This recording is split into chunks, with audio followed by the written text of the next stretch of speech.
What happens when surrender leads not to mercy, but to unimaginable cruelty? Walk the brutal 65-mile path of the Bataan Death March in World War II, a story of pain, perseverance, and silent heroism. You're watching Historical Stories, where history's darkest moments find a voice.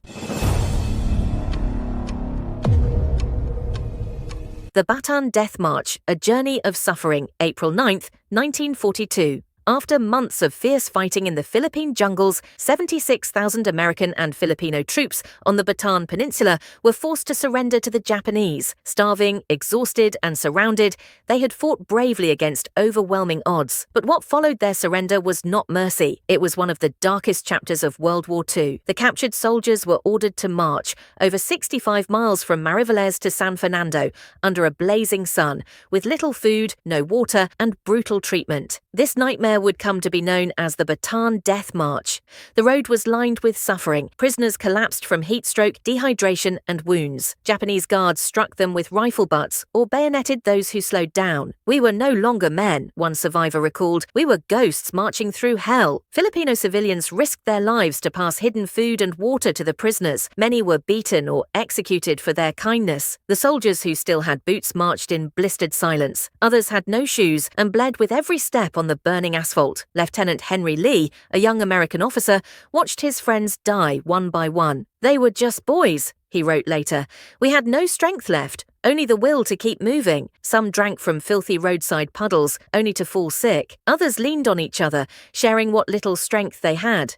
The wounded who couldn't continue were shot or buried alive. Trucks carrying Japanese supplies often ran over the dying without stopping. Despite it all, there were moments of quiet heroism. A Filipino medic named Jose risked his life treating Americans in secret, using tree bark to reduce fevers. A dying US soldier gave up his canteen to a Filipino comrade, whispering, "You need it more than I do." By the time they reached San Fernando, thousands had died. From there, survivors were packed into sweltering railcars like cattle, with barely room to stand. More died in transit.